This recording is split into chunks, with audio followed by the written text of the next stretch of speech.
This grilling season, don't just fire up the barbecue. Elevate it with meats from around the globe, delivered straight to your door by the Butcher Shop Direct. They're not your average butcher. Butcher Shop Direct sources premium cuts from over 5 continents: Argentina, Japan, New Zealand, Spain, the US, and right here in Canada. Whether it's a tomahawk steak from Australia or melt in your mouth Wagyu from Japan, they bring the world's best to your backyard. And here's the game changer. Every order is cut fresh on the day of delivery. No sitting in a freezer, no guesswork, just top quality meat, expertly prepared and grilled ready. Planning a cookout? Check out their handcrafted burger patties and small batch sausages, perfect for taking your barbecue from good to unforgettable. And right now, you can save 15% off of your first order. Just visit butchershopdirect.com and use promo code EatingWild15 at checkout. Plus, get free delivery on all orders over $250. That's EatingWild15 to save, and free delivery when you stock up. Butcher Shop Direct. Premium, fresh, delivered. It's hard to find someone you fish well with. I'm still looking for those Yeah, guys. the only thing I have to say is when I did have the banana, I didn't catch anything. Gosh. I love our Canadian baits. We have being in Canada, we have some of the top bait makers here in Ontario. Do people get ever intimidated when they're seeing big, massive baits like that? Welcome back, folks. Day 2, Eating Well podcast. Smash Maleka, Top Dog Pereira. Finally joined co-host Christopher Showtime Jansen. Siege, what was the drive up from London like, bud? It was a fisherman's worst nightmare. Clear, blue jay skies, sun. It was great, man. I had Ray-Bans on. I was listening to you on the podcast. Oh, really? Yeah, your last episode was a banger, bud. It was thanks, good. man. Yeah, I was hammered. Yeah, what? So, I was looped. I got to be honest. Yeah. When I do the solo episodes, man, I got to have a little... But no, I'm just kidding, man. No, it was good. It was a good episode. I wanted to talk about, obviously, our ice fishing trip, which brings us to Lou, our guest today, who's been on stage here on day 2. He was on stage also day 1. Joey T, thanks for taking the time joining us today on the Eating Wild podcast, brother. No, thanks for having me, guys. It's a pleasure being here. So you were on stage. Now, you're doing ice fishing, which is incredible because anybody that knows you, you are you and your partner Joey, the Joeys. They call you guys the famous Joeys. Yep. You guys are obviously on the circuit. You guys are killing it. You guys had a great year. We'll talk about that. Yep. But what are you doing with the ice fishing stuff? Honestly, I kind of started with the ice fishing, doing all my content ice fishing. Winters work best for me. I actually, I'm off winters for work, so I'm able to get out on the lake a lot more, and I kind of try to enjoy myself on the water. And just ice fishing alone, I just find a little bit of a piece to it. I'm by myself, get to do my own thing, sit in a hut, nothing around you.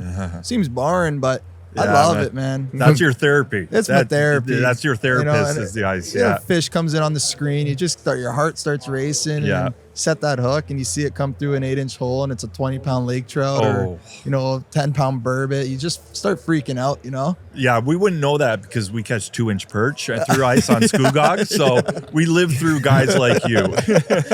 We're watching Joey's videos and then we take that content and information to Skoogog. Yeah. Nothing ever changes. No, it doesn't work. It just doesn't work. That's okay. It's not our problem. That's the reason why I don't go there. I Yeah, we're too comfortable. But anyways. We apologize to the city of Port Perry, but yeah. So you're a multi-species guy, Joe. I always thought you were just like bass guy. No, even growing up, anything that swims, honestly, I'll go for. Yes. I mean, you talk about open water fishing, anything that starts, ice out, I'll be going for crappie. I love crappie. Oh, yeah. Like one of my favorite fish to go for, crappie, jumbo perch, walleye early season. I'll fish everything. And I feel like being like an all-around angler, and you hear you guys are close to like Cooper Gallant and stuff like that. Yep. Being an all-around angler really will help you, diversify everything quicker. You'll be able to, dissect the lake a lot quicker because one day I'm like, I'm going to go for walleye. No one's told me how to catch them. I'm just going to go figure it out. Yeah. So being able to figure out things on the fly quick, you can take that into your bass fishing, you can take that into your tournament fishing, and then you just learn a lot faster, right? You're trying to find things quicker, what works, what clicks, what doesn't. I just find that you can learn a lot more by chasing other species. Well said, because at the end of the day, a fish is the fish. Yeah. Look how many things we love fishing for muskie. Look how many things from the bass world that transition into a muskie, from tubes to spinner baits. Like, Yep. I mean, all that stuff and finesse stuff. But it's just the fact that you're doing multi-species. The only thing we hate is the expense. Oh yeah. Because, some of these muskie guys just only have muskie rods. We're doing crappie now. We're doing, trolling or casting. It's just our garages and our cars are just filled. You know what? I feel like if you're a muskie guy, you kind of do like that toothy critter thing. Yeah. Walleye, pike, muskie. I feel like you have the realm to like do that. Yeah. But then when you have like, for example, me, I don't really do a lot of muskie. Okay. I'll maybe catch a muskie flipping a jig. Yeah. The odd one, but I'm Snaps not off your line. Yeah, snap. Lose a couple jigs of them, and not really a fan of it. But I mean, I don't really go chasing muskie too much, just simply because I feel like the muskie around the bass or other species won't be around. So like, good point. at the end of the day, point. I kind of look for, what I'm kind of benefiting the most out of when I go out. And those are those like bass, your crappie, your walleye, your perch, like those kind of like realm. Yeah. Lake trout too. I've actually learned, I have a crazy story about lake trout if you want to listen later on or learn about that later on. How I learned how to fish suspended smallmouth was through lake trout fishing. No way. Yep. True story. Really? Yeah, I was up in the Muskokas fishing lake trout, and I'm out there and I'm in like 100 foot of water and I'm reeling up my swim bait, and all of a sudden I'm under the boat and I thought I got snagged on the bottom of the boat. It was a 5.5 pound smallmouth. I'm like, what are you doing out here? This was before like live scope was even a thing. No way. Oh yeah. So sure enough, I go out there and I just start humming around a swim bait in 100 foot of water with no live scope. This was like, I don't know, 8-9 years ago, and like cracking smallies in the middle of nowhere. It's like, what are you doing out here? That's crazy, But man. I figured I find the lake trout, I could just start throwing a swim bait, I'll catch the smallies, and the smallies would follow the lake trout. Wow. So that's deep water, man. Like, what are those things doing cruising out there? Well, you know what? I figured the smallies on those lakes, they're lazy. If I was able to hitchhike on something's back and be able to, eat cheeseburgers and just kind of be like, hey, I'll be here for the ride, then I'll do that. And I think that's what the smallies do. They like follow where these lake trout are pushing these bait up to the surface, and the smallies will sit on the surface and crack all those bait fish before the lake trout even get to them. Right? Wow, So that makes sense. they let the lake trout do the work, and the smallies eat all the fish on the top, right? That's hilarious. That's really cool. You find man. the laker, you find the smallies, and we won a classic like that on the Halliburton chain of lakes. That's awesome. That's how we man. won it. So you're a big tournament angler too. Yeah. That's what I was going to get at. So speaking of the classic, we've been following you for a couple of years, man. You and Joey. So it's Joey T and Joey D. Yeah, Joey T, Joey D. Right? So what's the T? What is the T? What is the Folio, man. His last name. My last name is What else? Teofilo. Teofilo. Okay, that's what I mean. I butchered that. By the Yeah, way. he did. Yeah. You know what? Even the radio did too. They say Tefalio, Tefilio. Folio. And Yeah. you're Italian, man. Well, my brother, there's a story behind how I kind of know Joe. I don't know him, but I know his father. His father actually owns him and his brother Dino, right? Yep. And your grandfather, I guess, My Evergreen Lawn Sprinklers, where my brother started out. Oh, no So way. my brother worked for his Yeah. father. My brother actually remembers Joey as a little guy going to fish with his father Aldo on Rice Lake. So, Didn't we work for Evergreen for like a day? yeah, one day. We're not talking story, about man. that. Yeah, it's a true story. Me, you, my cousin Marcello, we That's all right. went there. No, that's where it all is. Just working with your hands, right? Yeah. Then we get the days off. We'd finish work. We're all fishing family. We'd be like, hey, let's finish work. Let's go fishing, right? We'd go to Rice Lake, fish at the Yeah, cottage. have the That's big hilarious. volleyball tent up. Yeah, I've been there for a yeah, couple parties, man. I yeah, can tell you that. yeah. But and then you just grew into this sick tournament angler. And so you guys. So that's what I wanted to know. Lou- How did you get into the tournament Right. fishing, man? Where'd that start? Honestly, I mean, the competitive side. I mean, growing up playing hockey, you're always in the competitive world of things. Like, you always want to be like pushing yourself to get better. I've always kind of had that drive to push to get better. And then I linked up with Joey one year and I said, hey, let's go fish a tournament out on Canal Lake for pike. Canal. Yes. Canal Lake for pike, man. First would've- pike of my life. buddy, who would have thought we would be going for pike? And then sure enough, we kind of clicked and gelled, and we're like, hey, we could probably do something out of here because, like, you know, we fish well together, and it's hard to find someone you fish well with. I'm still looking for those. Yeah. What the hell are you talking about? Siege. Yeah, no, but It's a shot, man. it's shocking. You really don't find that a lot, and You're right. especially tournament fishing. You really got to have a niche. You got to have a movement. You got to really move within each other on the boat, and we had that gel of how we work together, and honestly, it just all clicked. And ever since we started, I don't think we've had a worse finish than like 10th place, to be honest with you. Yeah, you guys. I was gonna say you guys in the top 10. Now I saw you guys at CISA last year. Yeah. At and you and your partner, we were handing out sandwiches to you guys. That tournament was stacked, brother. Yeah, that do you was a do you stacked feel tournament. any intimidation fishing, or you? I mean, honestly, because it was you got the Johnson brothers Yeah, you got again. everyone. You got Kong, John, Cooper. Chris Johnson could have been fishing with you, Lou, and won that tournament. Yeah. Do you know what I mean? So you guys went out and you went head to head, Yeah. and you guys were top 5, man. You guys Yeah. were with them the whole time till Yeah. Sunday, if I'm correct, right? I mean, like, they did have a big bag. I mean, to be honest with you, we kind of know where we stand in a lot of tournaments. We didn't really expect to win that one. I'll be straight up with you. We kind of figured we'd compete, but we wouldn't. We knew we weren't going to probably win it. We said realistic mind, we'd probably be on 25 pounds a day. That's what we kind of figured we'd be on, but we knew, like, with all these hammers in that tournament, you're going to need at least 27, 28. Look at the Johnsons, 29, almost 30 bag, Wow, and then yeah. Kung with a 30 bag. Like, Yeah. you're fishing against these guys that do it for a living, and, you know, all these hammers have been around for years. People think we fish the St. Lawrence like every day of our lives. I think on St. Lawrence, the amount of tournaments we've won and the record we broke, we've only have maybe 20 days spent on that lake. That's Wow. not much, man. Not much, man. That's, And, like, compared to these guys who spent their lifetime, I mean, we've got 20 days on that lake, probably.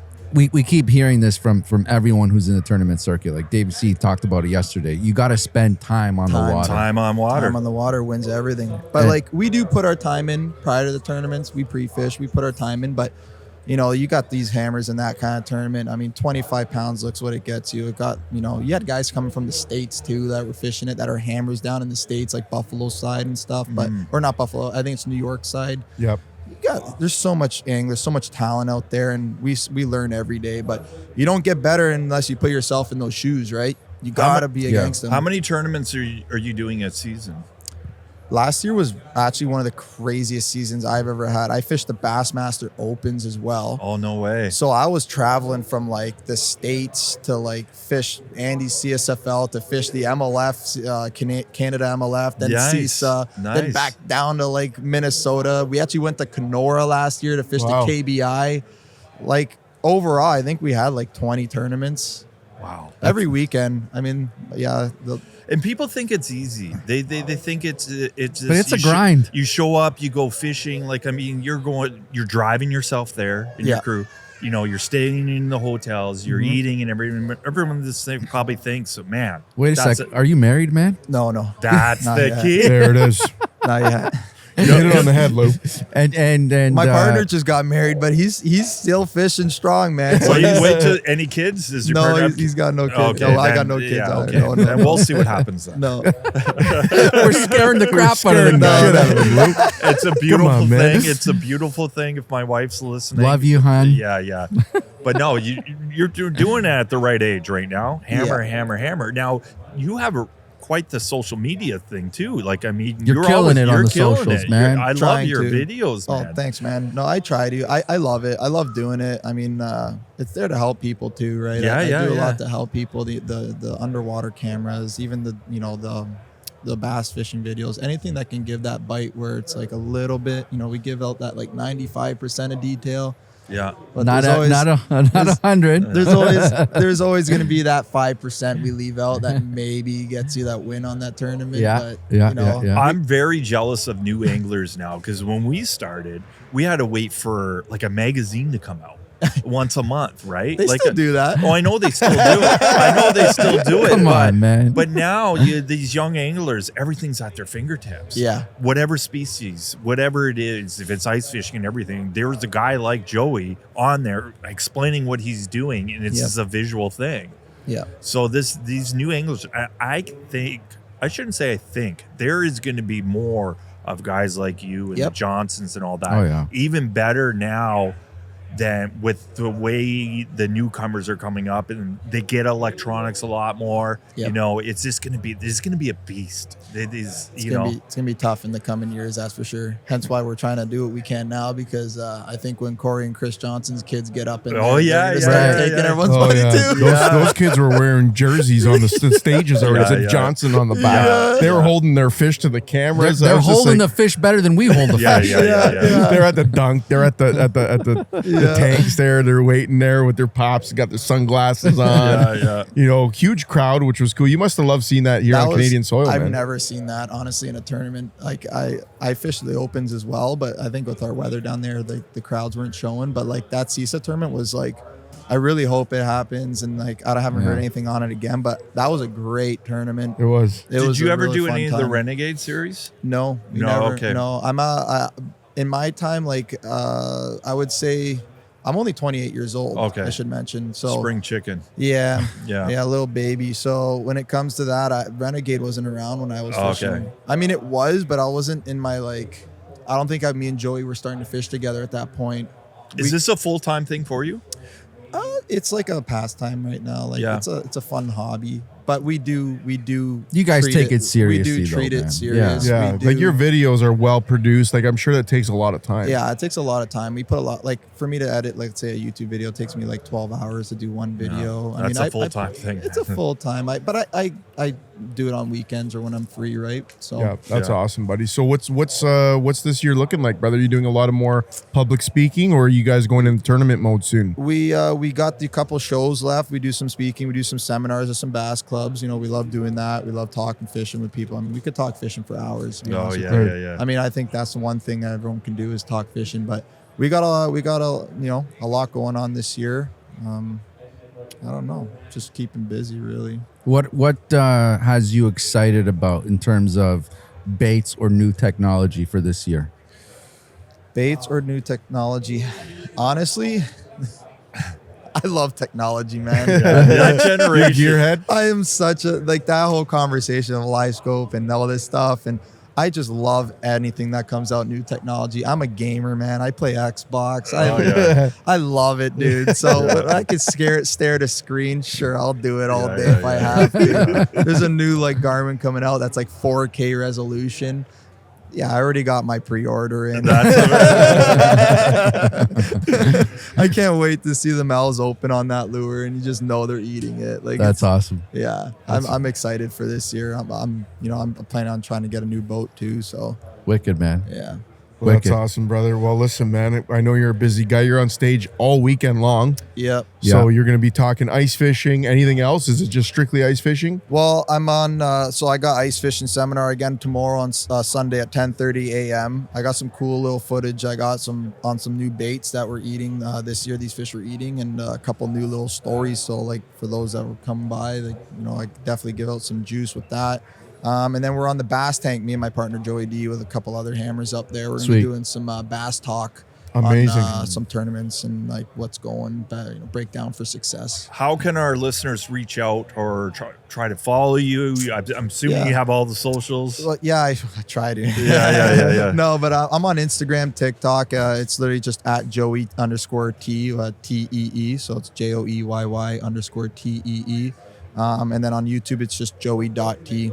Perfect. So pretty Okay, simple. before you go, Joey, do you ever have a banana on the boat? Sometimes. Sometimes, right? Sometimes. It's not a He's big Italian, deal. man. There's nothing wrong Sometimes. with It's not that. a big deal. We So, don't get the Malok, look, right, bro? we got a lot of people, and we're trying to, show people that having a banana on the boat is not a bad thing. So would you sign our banana for us, man, and give us some good luck for 2026? The only thing I had to say is when I did have the banana, I didn't catch anything. Oh, shit. Come on, man. Damn it. That just changed everything. I just He killed screwed it up. That just changed Screwed it up. everything, man. All right. I'll Whatever, man. I'll sign your banana though. It's all good. What kind of podcast is this, man? I'm out of here. Thanks, bro. It was so much fun, Thanks, man. bro. I appreciate it. Thanks for Joey. having me, guys. All Thanks for right, having buddy. me. Fish on.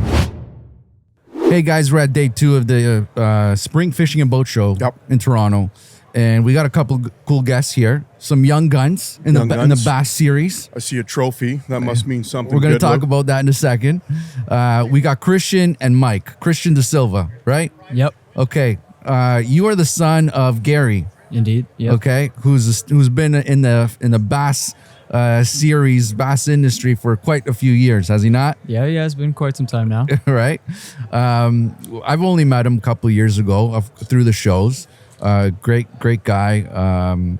He introduced me actually to Impact Baits, some great lures that I love using on G-Bay. You ever fish G-Bay? Oh yeah, once or twice before, but younger kid. I like to fish it. I like to fish it too. So tell us about how you guys got into bass and into the tournament series. Go ahead, introduce yourselves. I'm Michael Florio.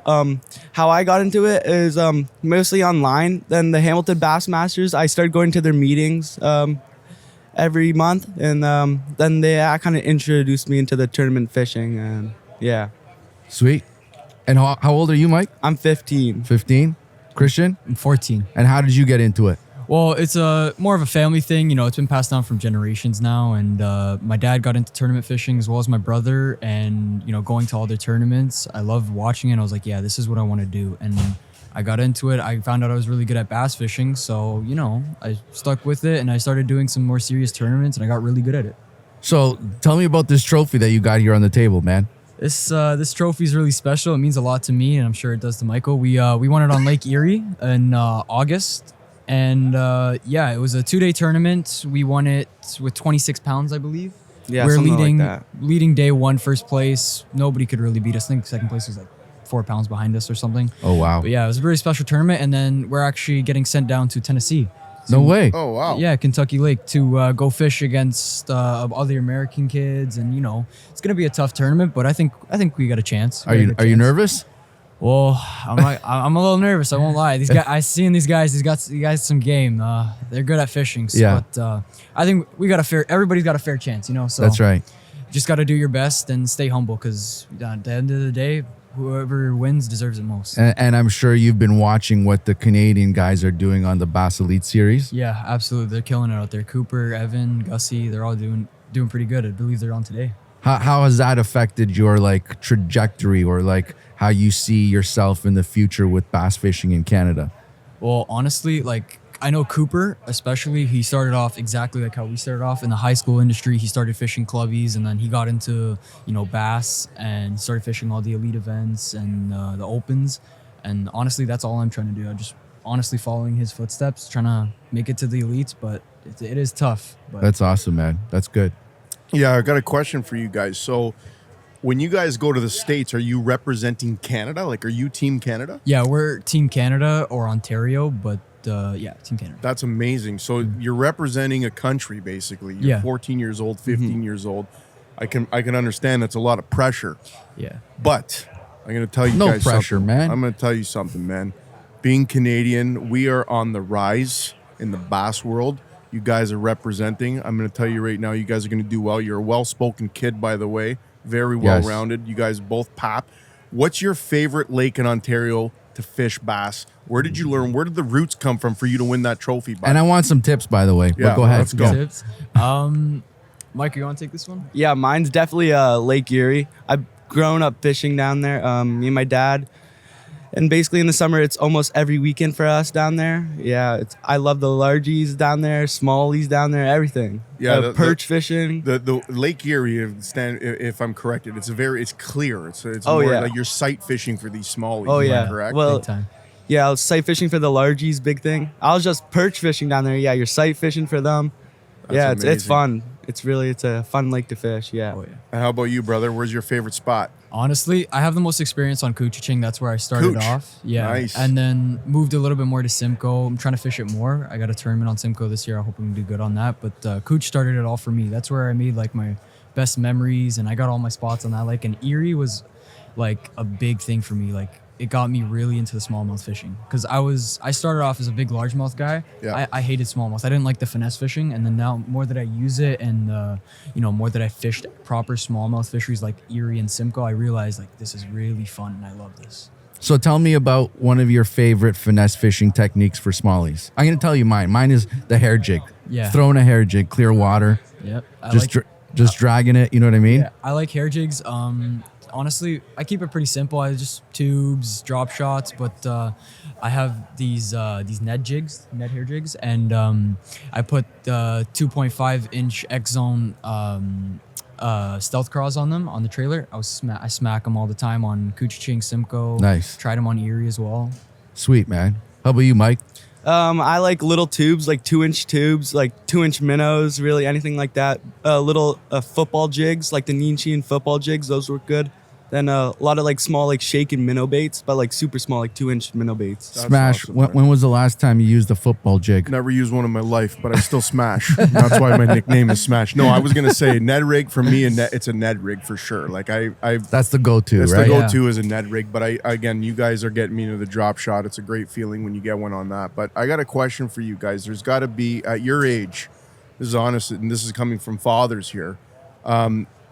You must have a lot of support from your parents because obviously you guys can't tow a boat. No. Oh yeah, It's- you- 100%. You know what I mean? So you have your parents must be behind the scenes bringing Yeah. your boat to the launching the boat for you guys. So that's really great Right. that you brought that up because, taking my kid to like soccer is one thing, but taking your him kid fishing? on a boat, that's a lot more They gotta work travel. there. Yeah. So if you guys go on a trip, say you guys head out to like say Lake Nipissing, your parents are coming on the trip, obviously. Yeah, yeah. for sure. And then they're you guys go out there, you do your thing, they hang out, they do whatever. But let's be honest, Gary's also using that as an excuse to go fishing. Yeah, all the time. Oh, Why so not? who's your father again? Gary DeSilva. Oh, Gary. Yeah, Yeah. Gary. That guy pops. Yeah, it sure does. Oh, wow. So it's in the family, man. That's Oh, yeah. amazing. So And- you got your family behind you guys. So that must be really cool, man. Yeah. Yeah. And my brother, he took me down to St. Clair, and we make our trips down to Erie. My dad likes more the northern region, like Simcoe, Coochie, and going up there. Me and my brother, we like going down south to Erie Really? and St. Clair. Interesting. So we try and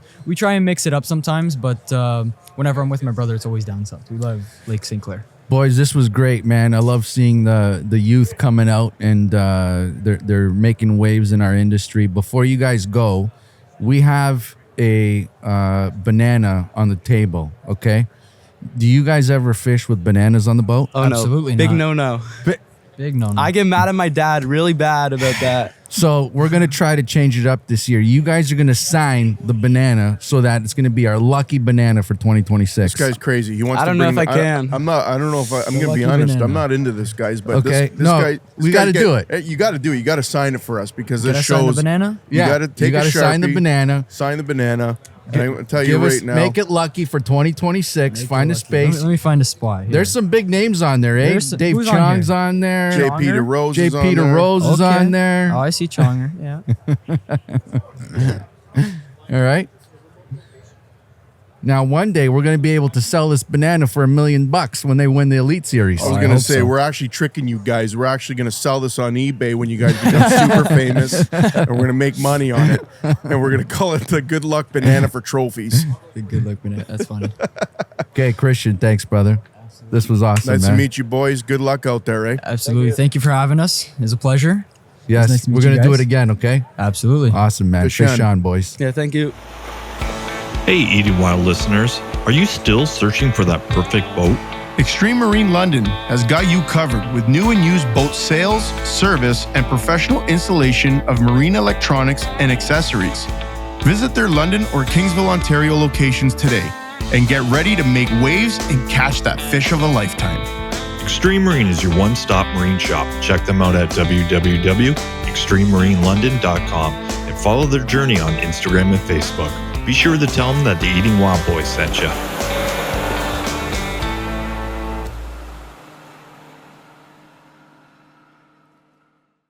Welcome back, guys. Smash here with you. We got Christopher Showtime Jansen. Lou's walking around. He's interviewing people as we speak. But Siege, we got Cody the Champ Chovancek with us, man. No stranger to the show.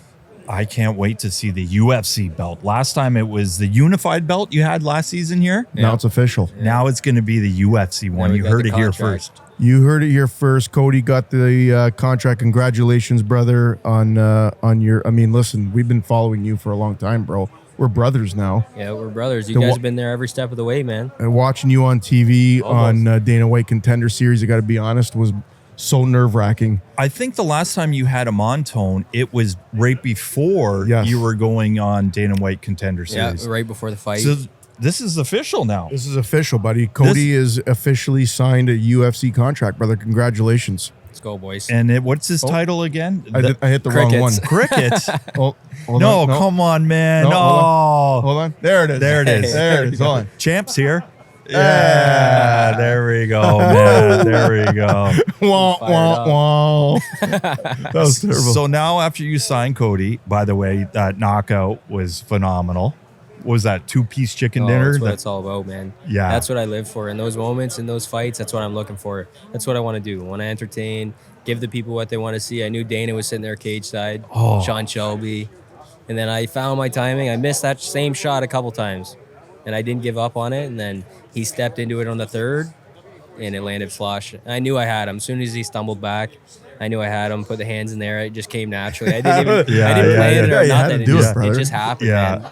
I was worried for you a little bit. Not that your skill. I was worried because all of a sudden he was doing real, like your opponent was very on defense. Like he wasn't working. And for that Contender Series, you have to be pretty much fireworks. That's what Dana said to me too. He's like, when he gave me the contract, he was up on stage. He said, "Hey, listen, I wasn't loving the fight at first," and I'm like, "Oh, where's this going? Is he gonna give me the contract?" My coaches thought it was a shoe-in. I thought it was a shoe-in, and then he's like, "But you came and got an unbelievable knockout, blah blah blah." Gave me the contract. I talked to him after behind stage, and he's kind of like, "Listen, when it takes two guys to tango, and when one guy doesn't want to fight, because I hurt him early in the first." Yeah. And the guy was kind of being passive, right? He's trying to make the fight last. He's trying to recover. Okay. He was a good opponent too. Oh, yeah. He was, like you said, he was being a little stingy, not really giving me a lot, playing defense. And it's hard to take somebody out when they're doing that. Right. But then later in the fight, we found our groove and the shot connected. So. And then I saw you, I think it was before your interview, you did your classic hook set. Oh, yeah. You did your classic. I forgot again after every time, man. I want to do it. It's my signature thing. Like, boom, big hook set, big reel-in. But in the moment after I get that knockout, it's just like a flush of adrenaline. Yeah. It's like going nuts. I forget to do it. Yeah, yeah. So when I got the contract this time, I'm like, all right, I'm planning this out. It's happening right now. That's amazing, man. And then you knew, like, I mean, everyone's tuning in. You had Canada on your side, especially the anglers and hunters. Oh, yeah, man. Like, I mean, social media, that's all we saw. Like, from all outdoor channels and everything, you represented good. Tone, we made some money off the fight. We sure did. Cody and I celebrated. You couldn't come out that night, but I made some money. We had some of the best steak I think I've ever had. It was a great time. Yeah, that was unreal. Our little steak dinner at N94 in Niagara. That was perfect. That was great, and man. Finally, Louis, Top Dog Prayer, walked his family out. He's finally back joining us. Yes. The heck's your problem, man? Where have you been? We got Cody the Champ Chovancek here. Come take a seat. So, Cody, what's next now? Like, I mean, you got the contracts, and now is this you're training every day, just waiting for a call? Yeah, just waiting for a call. I'm going to Vegas next week. Okay. So I'm going to go down, go to the PI, get all the treatment. They'll do a bunch of tests for me and then see what I need to improve. It's actually pretty cool. So they'll do tests on you, and then they'll see where you're at, what are your strengths in the roster, where you're compared to other guys at 135. Like, okay, you're good in this department. You're better than the rest of them in this department, but you need work here. So they figure that out, and they compare you to all the other fighters at 135. And then they'll come up with a strength and conditioning program based on you and a nutrition plan based on you. So it's pretty cool stuff. And again, now that I have the benefits of being in the UFC, I got to take advantage of it. So that's all paid for and all that stuff for you? Yeah. Once you go there, it's all set up. Oh, that's cool, Only man. UFC fighters are there. It's not like you can sign up for a membership and use this gym. Right. Only UFC fighters. So when I was there after the fight, it was like Alex Pereira is on in the cage right there. Like all the biggest names in the UFC. And it's just casual. Like we're just walking by him. I'm like, holy shit. Yo, what's up? That's Max Holloway over there. Oh, man. Just starboying out over there. Well, listen, man, we were in your corner from day one, brother, and we're excited for you. But we're at the Spring Fishing and Boat Show. Yeah. A lot of people coming around and seeing you, and everyone's pumped. You must be overwhelmed by all the support. Oh from man, it's this whole unreal. community. I love show season, dude. It's great to be out here and a good turnout. This year we don't have a blizzard, so yeah. we got a lot of people going around, seeing familiar faces, seeing who's catching, what have people been catching lately, seeing what baits are new in for the season. It's awesome. Well, when I saw when you won that fight, you called out you are the best fisherman in the MMA, and you put out the challenge for people to say, look at your page. Have you heard anyone else in the UFC say? Is anyone chirping Cody for that? Like, I'm a better fisherman than you? I wish they would, man. That would be cool. Nothing, Let's do a little fish off, and then we can fight after. You know? Yeah, you know who pops is? Doesn't Jim Miller knows his way around? I mean, Jimmy Miller's Clay Guida pops. Clay Guida. That's they're right. lightweight though, right? He lightweight? pops, and he has his own little charter thing, right? We talked about this. Yeah, before. right. His gills and Yes. thrills. But I think those are all guided ones Yeah. that he does. I mean, that's what I said in my thing. I'm like, just because you go out with the charter captain and you caught a fish doesn't mean you're the charter captain. Well said, my friend. Well said. You heard it here first, Clay But Guida. hey, I love all my I love all the fishermen and Yeah, hunters, yeah. man. They share the same passion I do. So Yeah. if I could get out there and fish with them one day, that'd be awesome. So are you right now just like you're staying lean, you're doing all that? Because Journey, you cut how many pounds before? A lot of weight every time, man. A lot of weight. There was just I cut probably, I don't know, 30 pounds. Yeah. That's a 35 lot, pounds man. sometimes. That sounds like a lot. And then you hang it is a around lot. this There's a crew. guy in the same division as me that just said he cut 50 pounds. Oh my goodness. And I'm like, how did you even cut 50 pounds? That's a But- kid. That's a 50 like that's Yeah. All right, no, do I you know. start cutting like a week before? Oh, no, months before. Months before? Yeah, like my fight camps usually have been like 12 weeks. So I'll start like cutting down hard, training hard. The weight naturally just comes off as you clean up your diet. And then the last week, I can do like 20 pounds in the last week. Water manipulation. That's a lot. And increasing, you increase your salt and then you take it away. So your body will just start flushing out your system. But it's low energy, right? Like you don't have a lot of energy. Once you cut out carbs and salt, you lose the weight, but you don't have the energy. And then what's the first thing you're eating after you make weight? Just drinking water, man. You got to do it real smart. The rehydration is the most important part. Because like if I go in and I just start eating whatever I'm craving, I thought you're having like it'll a mess Big your Mac. stomach up. Oh yeah. It's a great question you asked, Lou, because I see some of these guys, for instance, the last fight, Justin Gaethje and Paddy Pimblett. Like on the weigh-in, Paddy Pimblett, Vaping up. yeah, like I mean, and he was fairly scrawny, and then night of the fight, he was filled right out. I'm like, is that just putting water back in? Oh yeah. Pimblett's a huge 55er. Yeah. Like I gained 20 pounds when I weigh in at 135. I gained 20 pounds to 155 when I fight. Wow. Those guys, it's the same body percentage probably, but since they're bigger, it's a bigger amount of weight, right? So Right. a 55er, he's going to do the same body percentage I do, but it's more weight. So he might gain 30 pounds or 25 pounds, right? Right. And how do you figure out what weight class that you want to fight in? Is it just what you're used to, or are you planning like maybe I should bump up or maybe I should go down? I think one day I probably will bump up. To lightweight?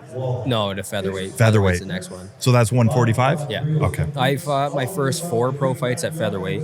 Okay. And I went to Vegas. I trained with a couple 35ers that were in the UFC, and they were big. They're the same size I was. I'm like, okay, if these guys can cut the 35, I can too. And then ever since then, I've been fighting at 135. That's a stacked division too, the Oh, bantamweight. it's one of the best. Oh, It's it one is. of the most stacked, man. It is so stacked because before it was like, you know, back in the heydays, I mean, heavyweight was stacked back in the day. You have to agree, like heavyweight on his prime, and then lightweight, but bantamweight seems to be the new like stud division. The thing is, though, back then, like, they weren't even like cutting weight properly. So those guys like Frankie Edgar, Yeah. he was the 55 champ and everything, but he's a 35er nowadays. Yeah. That guy Yeah. his size could not fight at 55 because Yeah. those guys are cutting from 180. Yeah. Right. So, and then you actually seen Frankie drop down to 135. Yeah, he right? did. Back in the day, he was a 55 champ. He did. No one is could figure crazy. him out at the time. He was so he was just, yeah, man. So you got the UFC thing. You're waiting for a phone call. We see you in the gym all the time. Niagara Top Team. Follow you on your socials. But let's get into the juice, boys. Let's get into the fishing and the hunting, the popping. Let's get into the Cody's mind of like, if anyone knows Octagon Outdoors, you follow that. Like I've seen the fish you catch, buddy. Unreal. Like I mean, I love it, man. I love it. This year, You know, I did a couple epic trips. I went out to Puerto Rico with Cooper Oh, Gallant. yeah. We went out there. We were hammering tarpon, unreal saltwater fishing out there. And then I went to Mexico right after that. But lately, been doing some ice fishing. During Christmas time, I was on Quinny. Yeah. Everybody knows Bay Quinny. That's Epic like- walleye fishing. This How year's was it? been different though. I heard that. There's a lot of bait in the system. In the walleye, they just have so much bait. They're a little more shy, and it was my first year with the live scope. So Okay. I was thinking it was the live scope. I'm like, man, the live scope's giving off the too noise? much ping. And a lot of people are saying it. But I had buddies out there with 2D sonar too, still using the flasher, and they weren't catching either. And I talked to a couple other guys, they weren't catching either. I talked to a couple more guys, they weren't catching either. Right. So the thing that everybody's thinking is that there's so much bait on Bay Quinny right now that those walleye are just being picky. They don't have to eat these artificial baits tipped with a minnow head when they have 1,000 shad swimming around them, right? So That makes sense. How do you compete against that? That's almost like Lake St. Clair when the big gizzard shads come in and you're bumping it. Like, how do you compete with that live bait like that? It's hard, man. it's crazy. But that's what they're eating too there is shad. Yeah. I have a couple buddies that have been getting the odd fish and they're loaded full of shad. Just little tiny shad. But Last season, you was it your personal best on Quinny for 32-inch walleye. how much? How much? 32 inch. Yeah, how much? I don't know how much it weighed. That's got to be what, like 12 pounds? You think? Yeah, 12, 13. Yeah. I wish I had the scale. Yeah, man. Let's talk about hunting. How'd you do this season? This hunting? Honestly, boys, it was a disappointment. No. I did not. I did waterfowl. Did you break your collarbone? No, I did not break. Why my you got to collarbone. chirp, man? I wasn't Why- a try. why- It's just a question. Why are He you fights. bringing me into this, No, man? man, it was a question, Lou. It was a good question because he is a fighter. Yeah, he fights. Okay. Just Lou, a what random happened? question. What happened, Lou? I was just riding the ATV and I fell. What's the problem? Yeah, so he hit a banana peel on his ATV. Hey man, it happens to the best of us. Did you sign our banana, by the way? I did. I Okay, did. thank God. I got to bring this thing out fishing with me. Yeah, man. that Coop yeah. was actually mad at me. I had bananas packed in the boat the one day in Puerto Rico, and he was actually mad. It was a slow Cooper? day. See? And I start pulling out the bananas. He started eating them, and he's like, bro. Off topic. Did you see the giant Cooper put in the boat Oh, yesterday? yeah, yesterday, man. Hopefully he's doing good today. I Top want to 25 check. guys, top 20. We got to check That today. was this. That was this Did morning. you see that fish? That fish. 8.5, was it? Yeah, ate something. It was the way it came in, and then he went to lip it. He couldn't get the mouth of it, and then he just cradled it, and he brought it up like it was a baby. Yeah. It looked like he was running. And see his running face 5 after? yards. His face was just like, Well, that was the "Oh." cut for him. Yeah. right? Yeah. That fish And changed he's it got all. big. It's big fish too. And it was though. like 2:30. Like he's already been fishing for a while. The cut him to start heading in was probably soon. Then boom, changes it around with that fish, breaks top 10. Sick. Now he's that much closer. He's already fishing in the classic. Yes, In a couple months. I told him if I fight before the classic, I'm going down to Tennessee. You guys are very similar. Like you're similar age, I think, right? Yeah. And you both grind. I can just imagine when you guys are doing some filming together, you're probably fishing, probably a little fighting too. He's a little bit of a scrapper I too. let him put me in a chokehold. But Yeah. we were wrestling around a little bit. I don't know. He always wears sandals, so how Yeah, much? he's like the Florida version now. It was cool though. We were both talking about like just chasing the dream and like Yeah. just grinding after, right? Like he's Yeah. doing it in a different sense. He's living his dream. I'm living my dream. It's just two different sports, but we're both chasing the same thing on Yeah. the same path. So And that it's was- two it was different fun. sports, and it's very independent. These aren't teams. You're Yeah. not. You have Niagara Top Team as trainers, and he's got his team behind him on fishing. Team Smash. Yeah. But like, I mean, you guys are out there representing yourself. You're competing and everything. Yeah. That's awesome, man. So for hunting, you said you didn't have a great season, but you did No, some waterfowl. I did some didn't you? waterfowl. We got out on the Niagara River. We got some ducks. You know, I didn't. Those two trips I was talking about there, Puerto Rico, Mexico, they were kind of like prime time deer season. So I didn't get in the stand really at all, which was disappointing because I do love deer hunting. Next year I want to go out and put the time and do the feed and all that. And Did you get out the bow at all? I shot it a couple times. Yeah. It was like I said, it was disappointing. It was embarrassing. Yeah. I didn't get anything I'm like just either, looking brother. at the thing hanging on the wall. I'm like, man. Well, you're not claiming to be the best hunter in MMA, so Yeah. it's Facts. okay. Exactly. Facts, buddy. And when the cormorants open up, they open up a little sooner than the ducks. So you go out there, you're in t-shirts, in Oh, we gotta shorts, do that. and you shoot the cormorants coming through. They're a pest anyway, right? Yeah. You shoot them, and then they just keep flying over you. So you just keep shooting them. And it's That's pretty wild. much, you could go, we went through a whole case the one day. So you want to use cheap ammo then? You want to use Yeah. Is there a limit for comrades? 15 a person. 15 Yeah. per day. Per day, yeah. We got to do this, man. and then Cody, once you pop a comrade, what are the rules on it? Are you supposed to like bury it, or are you supposed to? You're supposed to take it with you and put Yeah. it somewhere, dispose of it. You don't just leave it floating. Yeah. We've had a lot of questions on comrade. We're just waiting for Smash to make like a recipe for Are you one. crazy? I ain't And eating he- that dump. But I know Hey, I Gordon seen guys Ramsay make would. it. I seen guys eating it. And on this one video, I was watching these guys fish in Bolivia, and their little sous chef guy was cutting up the comrade right then and there, putting the little peri-peri spice on there. You're telling me we can't put an eating wild spice in a comrade, make it good? That's a great Why don't you point. do it, Lou? Come on, I'll try eat it. You know me, I'll try Lou will everything. eat anything. I I get mean, it. Steve Renella's eating coyotes, so I'm Yeah, not yeah, sure yeah, he'd yeah, cook yeah. up a That comrade. guy's eating Yeah. skunk. How about what's his name there? We had him on the show last year, Miller. Crows. Crows. He was eating Oh, crows, yeah. like popping crows, Yeah. him and his daughter, and they were making tacos.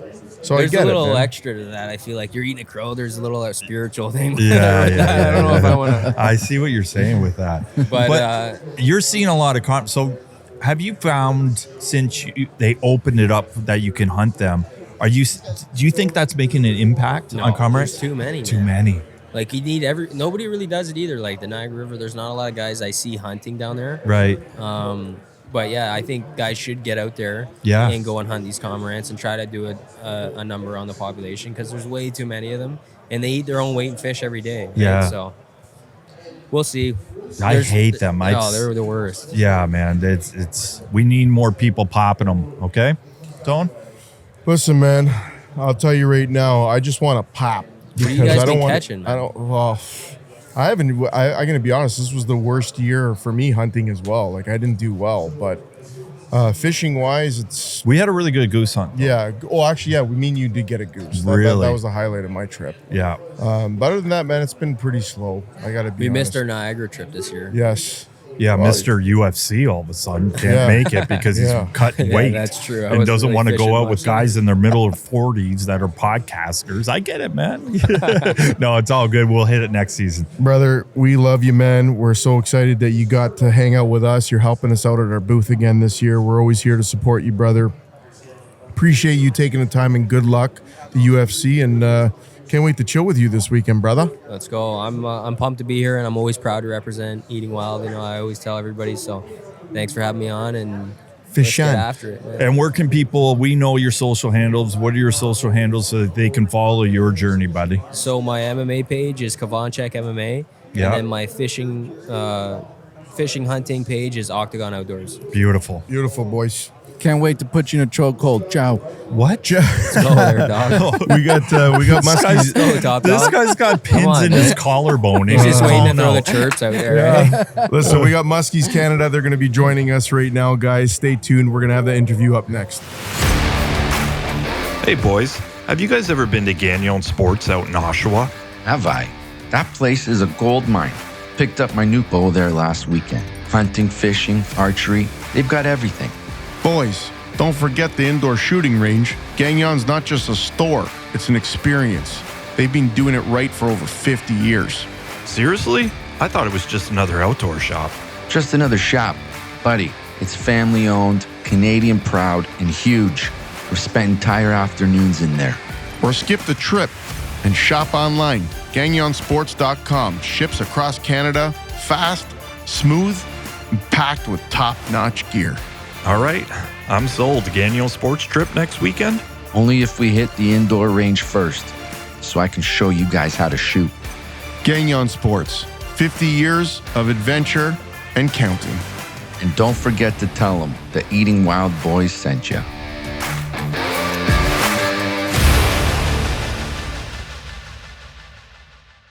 Welcome back, guys. Welcome day 2 Toronto Spring Fishing and Boat Show. Siege, we got a panel here today, buddy.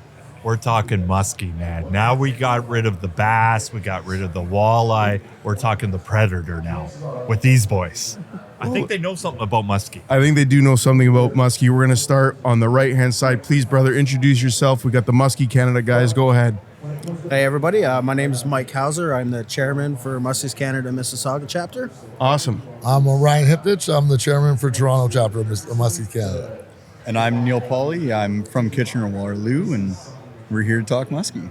We're here talking muskie, man. This is our wheelhouse, brother. I feel intimidated, man. These guys are just like they're coming in hot. Boys, why are you at the show? What's going on? What's going on with Muskies Canada right now? Well, we're here to spread what I like to say, the good muskie word to the public. So we like to have our booth here, get kids, adults, and everybody talking muskies. We like to show them what lures we use. We have a big replica muskie sitting on the table that you can touch, feel, look how sharp the teeth are, the beautiful pattern on the scales. But pretty much our goal here today is to just spread Muskies Canada's goal, like pretty much the conservation of muskie, protecting the fish that we love, its habitat, and the proper way to handle it and preserve the fish for future generations. So Muskies Canada, how long has that been around for? I think early 80s, I think Muskies Canada started, or I think actually it was the mid-70s, actually. Mid-70s. Yeah. So for our listeners, Muskie Canada, that is like it's not like a membership. It's kind of like a membership, like almost like a kinsman club of muskie. Like, how do people join it? So Muskies Canada, we charge a $60 membership fee. And that's just pretty much, what do you call it? $60. It goes into the national pool. We use that money for kind of projects we have all kinds of different projects on the St. Lawrence, Simcoe, Grand River. We're working on the Spanish River. So all that money, your membership dues, usually goes to some kind of project. But you don't have to be a member to come to one of our meetings. Okay. You can be a normal person, bring your kids out to a Kitchener-Waterloo meeting, a Toronto meeting, a Mississauga meeting, a Barrie meeting. Come join us for the evening. Learn. We have speakers that come out and teach what what muskie is to them. So every speaker is a little bit different, but everybody is welcome to come in and talk in our community and just enjoy it. We do, we want everybody to join, but you don't have to. We have open arms, and we want everybody to come in and see what we're all about.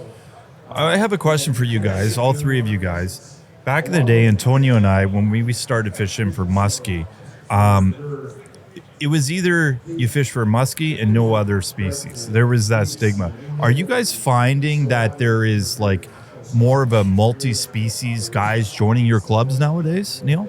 Yeah, so with muskie these days, some of the best anglers are actually the multi-species anglers that can take knowledge from every type of fishing, whether it's bass, walleye, pike, anything, and convert it into catching more muskies. Because the best part about muskie fishing is when you get one on the end of your line. Right. And getting it to the boat. So if you can improve your odds of getting one of those on the end of your line, making it so that you can get more opportunities, the way to do that is take the knowledge from every other species that you've learned. Like if you learn to flip up on bass, there's a muskie there. Right. It's just waiting. Yeah. Learning multi-species actually helps guys take away from the typical, this is a muskie spot, but any spot's a muskie spot. Right. But if you know how to look at a spot and figure out where the bass are going to be, the muskie are going to be feeding right there. And you, my friend, you're just a chairman of your chapter in Kitchener. You make baits. I do make baits. I took over the Toddy Tickle baits. Yeah. And they've been very successful over the last couple of years. We have baits all across Canada and down into the States even. Yeah. And they've been producing over the last couple of years. They're the Poly baits is a new one out there, but they're coming along really nice, and you guys are going to have some in your hands after the Odyssey, I heard. Oh, nice. So are we talking like, are you doing like, it's not like a rubber bait, it's more of a wooden bait? Yeah, so our baits are all made out of Western red cedar. They have minimum 4 coats of epoxy, and they're all through wired. So anything that you can get with tooth on it, it's going to just hold up and be there for a lifetime. I think a lot of guys that are in your chapters, a lot of them, let's face it, I think some of the best muskie lures are coming out of Ontario. Like, I mean, you guys got some household names. You got the Rover baits. I think all these guys must be a member probably in your muskies. One of our chapters. Yeah, One of your chapters. Like BR, Clarkie. Yeah.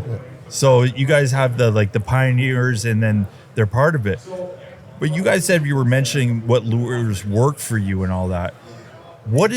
I'll go down the panel.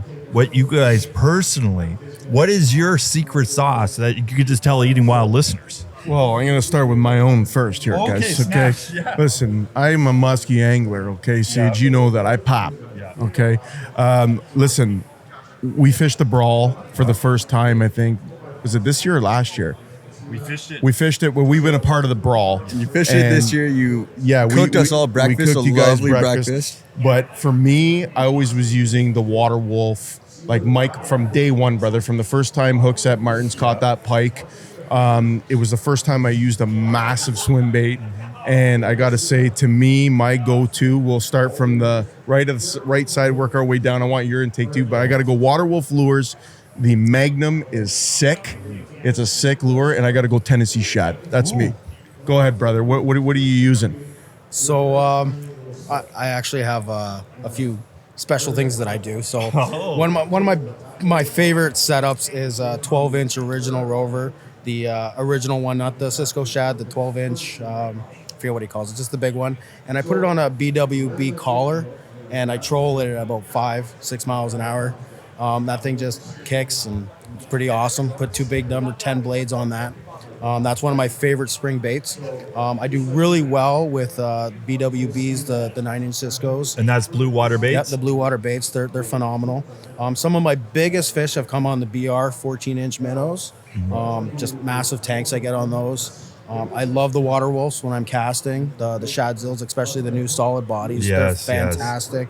Same with the Rover Ciscos. They're phenomenal. I make my own bait that I don't really tell people about. And, come on, man. Well, it's one of my own little things that I have. It's a 12-inch crankbait.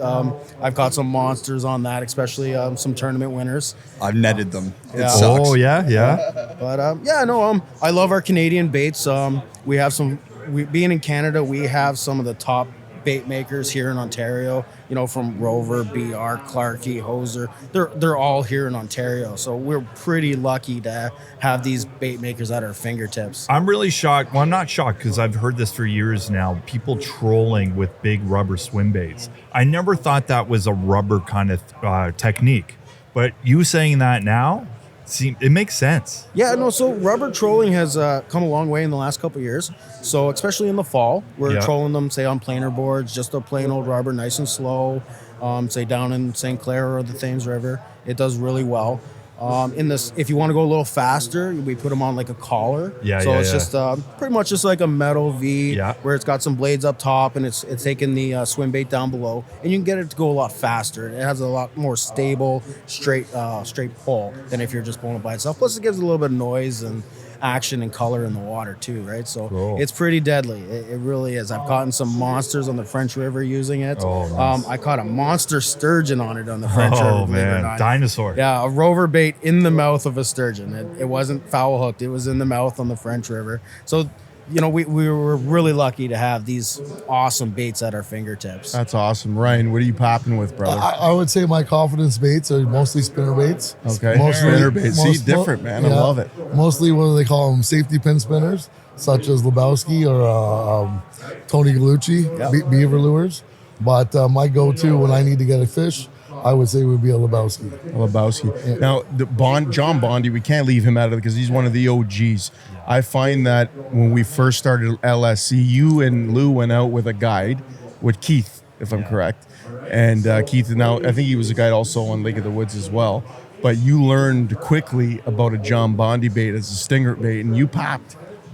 Yeah, as you guys know, obviously on St. Clair, you're allowed 2 rods, right? Yeah. So we would do the casting rod, and then we'd have the stinger with letting the waves do the work with the Bondi. So there's been so many days where we get more off that stinger than casting. But the lakes you guys are on, obviously you can't do that kind of style. Yeah. Now I was asking with you when you were saying you use spinner baits. So is that mostly like the Kawarthas that you're doing that? I use it everywhere. My biggest fish came in Severn Sound. Yeah. 54-inch in the fall on a flash Bowski with a little rubber tail. So just because your fall season doesn't mean spinner baits aren't going to produce. I love a spinner bait, and I'm a multi-species guy. So is Antonio, and we were talking about it earlier with the guest that's a bass fisherman. And it's so weird. I shouldn't say it's so weird. Neil was saying earlier, a fish is a fish. Look how many different things that came from the bass world that came over to the muskie. They're fish, man. One's bigger than the other, obviously, but spinner baits is obviously every bass angler. Tube jigs. So look at the explosion on tube jigs now with muskies. Yeah. It's crazy. And then crankbaits and stuff like that. But the fact that you made a great point saying that in the fall, a lot of people think, go big, big, big, big, you know, but I don't know, man. I think sometimes they want a potato chip and they don't want a T-bone steak. They just want a snack. Yeah. That's crazy. Neil, I got to ask you a question, brother. Obviously, you took over the Toddy Tickle baits. Now we've been looking at the Warhammers. Obviously, those things are massive. Do you ever think that it's intimidating for people? I know you guys do seminars and stuff like that when you come to the chapter and sit down. Do people get ever intimidated when they're seeing big, massive baits like that? Because think about that, casting all day, a big bait like that. Is it intimidating for people when you guys are trying to get people hooked onto the sport, muskie fishing? So yeah, even at our booth this weekend, we have some 18-inch baits, some 16-inch baits, some 10s, some 12s. Like, people come over, they're like, you guys don't actually use these for fishing, right? Right. And we laugh and we're like, yeah, we use those, but it's not always about how big of a bait you can use. It's sometimes about where you put it and what speed you're going at. Like, you can put a 12-inch bait in front of a fish. If it only wants a small meal, it's going to eat a smaller bait. So, like, throwing those big baits all day, yeah, you might get the big one. But if you throw, like, my favorite bait to throw when I'm casting is an 11-inch tube. I've caught 34-inch fish, and I've caught a 45-inch fish. Right. They'll all eat it. If they're hungry enough and you put it in the right spot at the right time, they're going to eat it. Yeah, you know what? I feel the same. How many times we hear about guys that are using, bass stuff and they're hooking into giant muskie. I mean, it is what it is. If they're hungry, they're going to snap. Tell me a little bit about how people can be involved in a chapter that's close to them. How can they find you guys? Is it online? How do you guys do most of your advertising for Muskies Canada? So 100%, the best way to reach out to a chapter to find out some more information is right through Facebook. Every chapter has a Facebook. Just search Muskies Canada, and then wherever you're located, we have chapters all across Ontario and also in Quebec now and New Brunswick. No way. So we finally got them settled and they're ready to go. And with that being said, the best way to find where your closest chapter would be right through our website. There's a whole calendar set out about when events are happening and dates and where. So if you check on the website, you find out what closest to you. You can go onto the Facebook, reach out to one of the chairmen. Every single chairman will happily help you figure out some information, get you what you need, and come out to a meeting. If you don't sign up right away, if you don't know if it's quite for you, come out to a meeting, enjoy it, talk fishing, meet some of the guys, enjoy your time, have a good time, and then eventually you're going to join because it's a great time. That's awesome, man. And for you guys, when people do show up, what can they expect? What's for me, for my first day coming in, what can they expect? The knowledge that you guys share, but also, you're spreading a lot of knowledge of how to treat a fish properly and how to, become a proper muskie angler. If it's my first time there, what am I going to learn for the first time coming to a chapter? How are you hooking these guys in to make sure that they're more involved and they come out every month? Is it? It's every month, right? Every month, yeah. So in my opinion, I think one of the biggest things Muskies Canada has to offer is the camaraderie. So yes, we're going to teach you how to, release a fish, proper release tools, how to sharpen a hook, all that wonderful muskie stuff. But at the end of the day, I made some of my best friends here at Muskies Canada. I've met some of my favorite fishing partners, people I spend hours, months, days fishing with. Some of my best friends, people I call brothers, family, that I've met through Muskies Canada. So it's not just about knowledge. It's about meeting people, sharing the things we love with other people in our community, and just full out sharing great times with other people. Like, I met Neil here through Muskies Canada. So how I met Mike Hauser, I was walking by the Muskies Canada booth 5 years ago, and he just took his big kahuna net, put it over my head, and I looked up, and he's like, "Join Muskies Canada, you'll love it." And I was like, "What? What do you mean?" And he's like, "Join Muskies Canada, you like fishing." And so I talked to him for a bit, and he was like, "You like muskie fishing? You like talking to people? Join. You'll enjoy it." 1 year later, I was the chairman of Kitchener-Waterloo. That's crazy, man. That's crazy. Well, listen, what you guys do is amazing, Siege. I think it's about time me and you, we got to get involved. We got to join the chapter. $60 is nothing, man. You know, you can meet some of the coolest people in the world, everyone that shares the same passion. Yeah. You know, and it's amazing what you guys do. And how can people reach out to you guys directly? Is it online? Is it just through a friend? Can you just show up to one of these meetings? Oh, yeah, you can just show up. Yep. They're online, all that wonderful stuff. You can go online, Facebook. But one of the other things our Muskies Canada has to offer is every chapter has an outing. So Okay. every year, each chapter has they pick a destination, whether it be the French River, Georgian Bay, Lake St. Clair, wherever, you know, they get to pick what it is. And we have a weekend outing. So we have what we call a Swan Trophy that, you know, it's just a little glass trophy, but it's more bragging rights, you know. Just, we get all our friends together from Muskies Canada, different chapters, whatever it is, and we go somewhere for the weekend. Like the Mississauga one's at Totem Point. We go to the French River. We do it for the opener, and we get about 50, 60 guys that come up. We all fish the weekend, and the biggest fish gets the Swan Trophy. They get to take it home, put it on their mantle. Why a swan? So the Swan Trophy is donated by a gentleman named Mike Swan. Makes he sense. is one of the founding members of Muskies Canada. Yeah. He owns a company called Swan Moving. Okay. So his company donates these trophies to every chapter every year, and it's, you know, something he does out of the generosity of his heart. He's a fantastic person, and we just call them the Swan Trophies. And every person has a mantle of Muskies Canada, and they have what they've won throughout the years. That's cool. He also pops. Does he pop? So he is the only guy I've ever seen in, I think he's late 80s now, right? Early to late 80s. He'll still jerk troll a suic all day. Oh, that's a lot of work. So, that's a lot. I'm talking 6 a.m. to 6 p.m. Yeah. For any of our listeners, a suic is not just straight retrieve bait. You're working it. And that's impressive. He jerk trolls it. So the that's boat even- never stops. That's impressive. I need to fish with this guy.